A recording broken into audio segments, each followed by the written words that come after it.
उत्तर प्रदेश के जिला बागपत में बड़ौत कोतवाली लगती है और बड़ौत कोतवाली क्षेत्र का एक गांव लगता है लुहारी।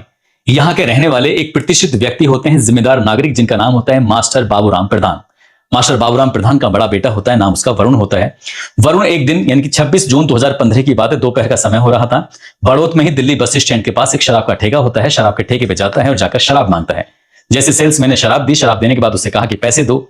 जब बात पैसे की आती है तो वरुण को इस बात पर गुस्सा आता है। वो कहता है कि तू मेरा नाम नहीं जानता है, तू मेरा गांव नहीं जानता है। नाम और गांव सुन लिया तो पैसे भी देगा उल्टे। शराब की बात तो दूर रही। और जैसे सेल्समैन ने ये बात सुनी, उसने कहा कि बिना पैसे की शराब तुम्हें यहां से नहीं मिलेगी। इसी बात पर कहासुनी हो जाती है और कहासुनी कुछ ऐसी हो जाती है कि वरुण उस सेल्समैन को पीटना शुरू कर देता है। और जैसे उसकी पिटाई करता है, पिटाई करने के बाद वहां से शराब लेता है। शराब लेने के बाद जाने लगता है। शराब के ठेके के बिल्कुल बगल में ही, पास में ही एक कन्फेक्शनर की शॉप होती है। उस कन्फेक्शनर की शॉप से वो कुछ नमकीन वगैरह भी लेता है, यानी कि चखना भी ले लेता है। और जब जब चखना लेता है तो वो पूछता है कि भैया पैसे भी दे दो। जब पैसे मांगे जाते हैं तो उसने कहा कि अभी तो सेल्समैन से निपट के आया हूं और तुम पैसे मांग रहे हो, इतनी हिम्मत कहां से आ गई? शायद तुम मेरा नाम नहीं जानते हो। वहां पे कुछ इसी अंदाज में धमकाना शुरू किया। जब उसने पैसे मांगे तो पैसे देने से मना कर दिया और उसके साथ भी मारपीट कर दी जाती है। पहले सेल्समैन को पीटा जाता है, फिर कन्फेक्शनरी के शॉप पे बैठे हुए लड़के को पीट दिया जाता है। दोनों सीधे पहुंच जाते हैं पुलिस स्टेशन। पुलिस स्टेशन जाने के बाद पूरी कहानी बताते हैं कि साहब इस तरह से लुहारी गांव का रहने वाला है, वरुण नाम का लड़का है। वो उनके पास आता है और जबरदस्ती वो शराब भी लेके चला गया, उल्टे पैसे भी मांग रहा था, कह रहा है रंगदारी भी देनी पड़ेगी। और वो कन्फेक्शनरी की शॉप पे चखने की यानी कि नमकीन की भी पैसे नहीं देके गया है। पुलिस ने इस मामले को शायद उतनी गंभीरता से नहीं लिया जितनी गंभीरता से लेना चाहिए था। पुलिस ने वरुण को गिरफ्तार किया। गिरफ्तार करने के बाद सामान्य धाराओं में मुकदमा दर्ज किया और मुकदमा दर्ज करने के बाद उसको जेल भेज दिया। जैसे ही वरुण लगभग 8 या 10 दिन के आसपास जेल में रहा था और जेल से छूट कर वापस आता है तो उसके मन में एक टीस थी। टीस लेने के बाद जब घर पे पहुंचा था तो मास्टर जी की यहां पर एक जिम्मेदारी थी। मास्टर जी अपने बेटे से पूछते तो सही कि बेटा इसमें तेरी कितनी गलती थी? क्या उस सेल्समैन की गलती थी या दुकानदार की गलती थी? कहां से बात की शुरुआत हुई, कहां से नहीं हुई? मास्टर जी ने अपने बेटे से पूछना शायद ही गवारा नहीं समझा। काश उस दिन मास्टर जी ने अपने बेटे से सही सही बात कर ली होती। अगर बेटे की गलती होती और 2 थप्पड़ उसमें लगा दिए होते तो आगे चल के भविष्य में 4 कत्ल न होते और उन 4 कत्ल की गूंज चारों तरफ न फैल रही होती। क्या है इन 4 कत्ल की कहानी? आज की कहानी के माध्यम से जानने और समझने की कोशिश करते हैं। आदाब, नमस्कार, सत श्री अकाल। मैं उस्मान सैफी। उत्तर प्रदेश के बागपत में थाना बड़ौत लगता है और बड़ौत का ही गांव लुहारी लगता है। लुहारी का रहने वाला वरुण नाम का एक लड़का, जो कि 17 जुलाई 2015 की दोपहर का समय हो रहा था। करीब 4-5 दिन पहले वो जेल से छूट के आया हुआ था, लेकिन बहुत ज्यादा परेशान था। और परेशान इतना था कि अपने दोस्तों से कहता है कि यार मैं उधारी नहीं रखना चाहता, उस सेल्समैन को भी देखना चाहता हूं और जो दुकानदार था उसको भी देखना चाहता हूं।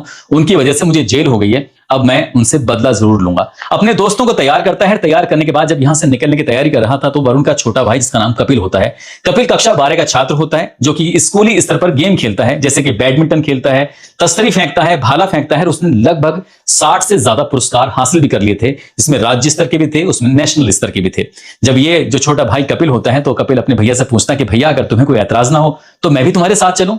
यहां जब बड़े भाई से ये पूछा जाता है, बड़े भाई ने कुछ मना नहीं किया और कपिल भी उसके साथ चल देता है। जैसे कपिल और उसका जो बड़ा भाई वरुण होता है और 3-4 साथी और होते हैं, सीधे पहुंच जाते हैं ये बड़ौत में दिल्ली बस स्टैंड पर। दिल्ली बस स्टैंड पर सोहन लाल अग्रवाल की दुकान होती है, कन्फेक्शनरी की टेंट की दुकान होती है, जहां से चखना मांगा गया था, क्योंकि उसी की वजह से बहुत सारे लोग इकट्ठे हो गए थे और उस दिन वहां पर हंगामा भी होता है और उसी की वजह से इसे वरुण को जेल भी जाना पड़ा था। सीधा दुकान पे पहुंच जाते हैं। दुकान पे पहुंचने के बाद यहां मारपीट करते हैं, सेल्समैन के साथ भी मारपीट करते हैं और मारपीट करने के बाद 2-4 राउंड फायर भी कर देते हैं। उनका मकसद था यहां पर दहशत फैलाना, ताकि आसपास के दुकानदार भविष्य में कभी पैसे मांगने की हिम्मत ना कर सकें। अगर किसी शराब के ठेके पर जाए तो कोई उसे शराब के पैसे ना मांगे और कन्फेक्शनरी की शॉप पर भी कोई उससे पैसे ना मांगे। कुछ इसी अंदाज में उस तरह की बात करना चाह रहा था, लेकिन जैसे यहां से ये दहशत फैलाकर वरुण अपने साथियों के साथ निकलने वाला था, इसी बीच में दुकानदार जो आसपास के लोग होते हैं, क्योंकि बहुत ही ज्यादा व्यस्त इलाका होता है, उन्हें भी संभलने का मौका मिल जाता है। क्योंकि यहां सोहनलाल की दुकान है, पीछे घर है, वो मौके पे तैयार हो जाता है और उसके हाथ में भी हथियार आ जाता है। इधर से सोहनलाल की तरफ से गोलियां चल रही हैं, दूसरी तरफ से वरुण की तरफ से गोलियां चल रही हैं। जब दोनों तरफ से लगातार फायरिंग हो रही थी और इसी फायरिंग के बीच में जो वरुण का छोटा भाई होता है, जो कक्षा 12 का छात्र होता है, नाम जिसका कपिल होता है, उसको गोली लग जाती है और गोली लगते ही वो मौके पर ढेर हो जाता है, यानी कि वो मर जाता है। उसका मरना था। और जब इधर से गोली चल रही थी तो इधर से गोली चलने के बाद व्यापारी के जो साथी होते हैं, जिनका एक बेटा जिसका विकास होता है, साथी एक राजेश होता है, ये दोनों भी घायल हो जाते हैं। बस हंगामा हो जाता है। पूरे शहर में ये खबर आग की तरह फैल जाती है। जिले की पुलिस भी इसमें अलर्ट हो जाती है। अलर्ट होने के बाद क्योंकि एक हत्या हो चुकी है जिसके पीछे की कहानी जानी जाती है, तो पता चलता है कि 26 जून को जो पीछे झगड़ा हुआ था, उसके बाद जो वरुण को जेल भेजा गया था, उसी के एवज में यह मामला हुआ है। अब ये कहानी आगे बढ़नी शुरू हो जाती है। जो लुहारली गांव के मास्टर साहब हैं, इनके नाम बाबूराम प्रधान है, उनका एक बेटा तो मर चुका है और एक बेटा वो जिसका नाम वरुण होता है, जिसकी वजह से पूरा का पूरा कारनामा होता है, और साथ ही एक और बेटा होता है जिसका नाम करुण होता है। अब इसके बाद यहां मास्टर जी ने शायद अपने बेटे को पहले समझाया होता तो इस तरह की बातचीत नहीं होती, लेकिन कहानी आगे बढ़ जाती है और पुलिस इस मामले में अपने जांच पड़ताल जो करनी थी, जो एफआईआर दर्ज करनी थी, जो कार्रवाई करनी थी, पुलिस इसमें अपना कार्रवाई करना शुरू कर देती है। लेकिन वरुण का जो हौसला था वो कम नहीं होता, बल्कि बढ़ना शुरू हो जाता है। ऐसा दावा किया जाता है कि एक बार उसका अभिषेक कुमार जो दरोगा होते हैं उत्तर प्रदेश पुलिस में, एक कांस्टेबल होते हैं विशाल पवार, इनसे आमना सामना हो जाता है, इन पर भी वो गोली चला देता है। जब गोली चला दी जाती है तो उसके बाद फिर पुलिस के रिकॉर्ड में इसका नाम फिर धीरे धीरे सुर्खियां बनने शुरू हो जाती है। साल 2020 तक इस पर एक तमंचा भी पकड़ा गया था और तब तक इस पर हरियाणा हो या फिर बड़ौद में हो लगभग 16 मुकदमे दर्ज हो जाते हैं, और 16 मुकदमे के साथ साथ ये इसकी हिस्ट्री शीट भी खुल जाती है। अब हिस्ट्री शीट खुल जाती है जब इसे लगता है कि ये पुलिस इसे घेराबंदी करती रहेगी, तब उसने बड़ौद छोड़ने का फैसला कर लिया और बड़ौद छोड़कर सीधा देहरादून पहुंच जाता है। मुकदमे इस पे दर्ज थे ही, और बीच बीच में ये कभी कभी अपने घर भी आता था और तारीखों पर भी आता था, लेकिन हमेशा इसके दिमाग में अपने भाई की मौत का टीस रहती थी, उसे परेशान करती रहती थी कि इसकी वजह से उसका भाई मारा गया है, उसके भाई का वो बदला हर हाल में लेकर ही रहेगा। और ये तारीख आती है 9 जून 2026।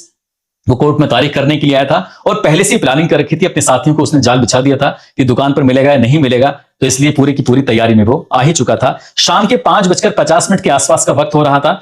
ये पहले तारीख पे जाता है, तारीख पे जाने के बाद सीधा ये उस बस स्टैंड पर पहुंच जाता है जो दिल्ली बस स्टैंड बड़ौद में है। वहां जाने के बाद सोहनलाल की जो दुकान होती है, उस सोहनलाल की दुकान पर जाने के बाद वो सीधा जाता है और जाते ही गोली चला देता है। सोहनलाल की उम्र लगभग 60 साल के आसपास होती है। वो अपनी दुकान पर बैठे हुए थे, उनको 3 गोलियां मारी जाती हैं। 2 गोली उनको पेट में लगती हैं, तीसरी गोली भी पेट में लगती है, लेकिन तीसरी गोली पेट में चलकर वो सीधे जान की तरफ पहुंच जाती है। इसी बीच में उनका वहां पर इकलौता बेटा भी बैठा हुआ है जिसका नाम विकास अग्रवाल होता है। विकास अग्रवाल ने आप देखना ताप देखा, अपने पिताजी की रक्षा के लिए वो एकदम से तैयार हो जाता है। इधर जो वरुण लोहारी है, वरुण लोहारी के हाथ में हथियार है, लेकिन इस लड़के ने, विकास ने बिल्कुल भी परवाह नहीं की और वो दुकान से बाहर निकलता है कि वो बाहर इस बीच में निकल भी आता है क्योंकि जो उसकी गोली जो पिस्टल थी वो फंस जाती है, वो काम नहीं कर रही थी। इसी बीच में विकास ने उसको बहुत तेजी के साथ धक्का दिया और धक्का देते उसको जमीन पर गिरा दिया और उसने चीख कर लोगों को आवाज लगाने की कोशिश की, लेकिन यहां सपोर्ट में, बैकअप में वरुण का एक साथी खड़ा हुआ था और मौका देखते ही उसने एक के बाद एक 3 गोली मारता है। एक गोली जो विकास के हाथ में आर पार हो जाती है, दूसरी गोली इसके पेट में आर पार हो जाती है और तीसरी गोली जो होती है वो पेट में लगती है लेकिन दिल पर जाकर रुकती है, यानी कि दिल में लग जाती है और वो भी गंभीर रूप से घायल हो जाता है। उसकी कुछ देर के बाद उसकी भी मौत हो जाती है। जब ये मौत हो जाती है, अब यहां पर जो गोलियां चल रही थी, गोली की आवाज सुनने के बाद जो आसपास के लोग थे वो पहले से अलर्ट हो जाते हैं क्योंकि उन्हें मालूम था कि इनकी जान को खतरा है, क्योंकि पहले भी पुलिस के पास कई बार वो कह चुके थे, लेकिन पुलिस की तरफ से शायद उतनी मतलब मामले को इतना गंभीरता से नहीं लिया और सुरक्षा नहीं मिली।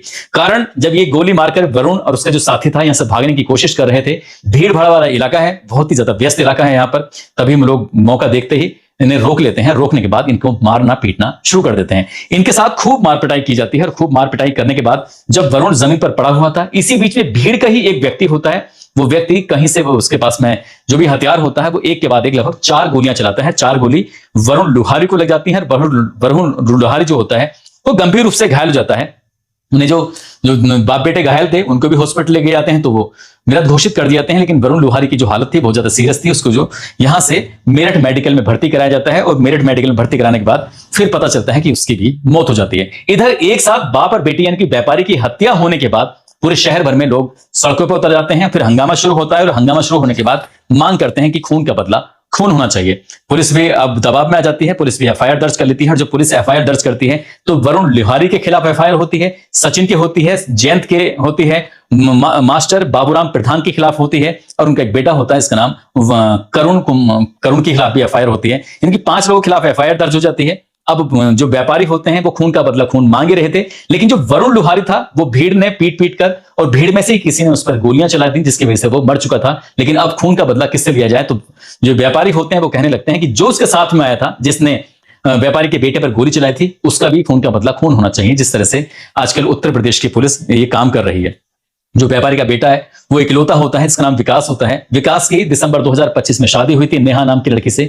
वो 2 महीने की गर्भवती होती है। अब उसके पिताजी भी मर चुके हैं, वो खुद भी मर चुका है। जो उसकी बहन है वो गूंगी है, ना बोल सकती है ना ही सुन सकती है। घर में माँ बची है जो स्वस्थ है, ठीक है, और उसकी पत्नी बची है, यानी कि इसका परिवार तो पूरी तरह से खत्म हो ही चुका है।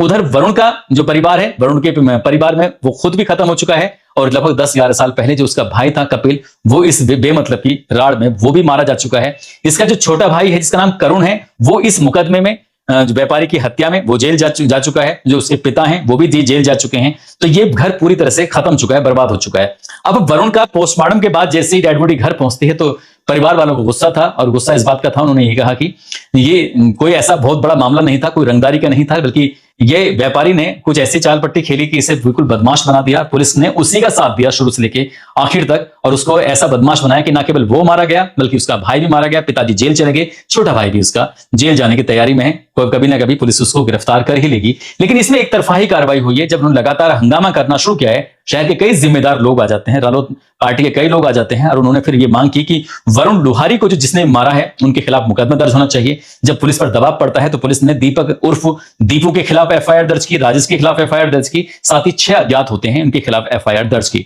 अब वो पुलिस से मांग कर रहे हैं कि इस मामले में जो भी आरोपी हैं उनके खिलाफ कार्रवाई होनी चाहिए, और जो मास्टर जी का इसमें कोई रोल नहीं है, उनको खामखा आपने गिरफ्तार किया, जेल भेजा, आप उनको छोड़ दीजिए, उनको बाइज्जत बरी कर दीजिए। अब दोनों ही तरफ से तनातनी की स्थिति बनी हुई है। वरुण की तरफ भी बहुत बड़ी संख्या में लोग इकट्ठा हो गए हैं, उधर जो व्यापारी है उसकी तरफ भी बहुत बड़ी संख्या में लोग इकट्ठा हो गए हैं। अब ऐसी स्थिति में जो पुलिस है वो पुलिस बहुत बुरी तरह से पिस गई है। पुलिस किसकी तरफ करे क्या नहीं करे, लेकिन पुलिस का भी तरफ से बयान आता है कि 10 टीमों का गठन कर दिया गया है। इस मामले की उच्च स्तरीय जांच की जा रही है। जांच में जो भी दोषी होगा उसके खिलाफ हर हाल में कार्रवाई की जाएगी, किसी को भी किसी भी कीमत पर बख्शा नहीं जाएगा। लेकिन पूरी कहानी में बस एक ही बात निकल के आती है, लुहारी के रहने वाले मास्टर बाबूराम प्रधान जो होते हैं, काश उन्होंने अपने बेटे को पहले ही दिन समझाया होता तो इसमें उन दोनों बेटों की उनकी मौत नहीं होती, मारे नहीं जाते, खुद भी जेल नहीं जाते, और दूसरा जो व्यापारी और व्यापारी का बेटा मारा जाता है शायद वो भी नहीं मारा जाता। इसमें मास्टर जी का रोल शायद बिल्कुल समझ में नहीं आता, क्योंकि उन्होंने अपने बेटे को जिस तरह से पाला पोसा उससे एक नहीं 4 कत्ल हो जाते हैं। दोस्तों, इस पूरे घटनाक्रम को सुनाने का उद्देश्य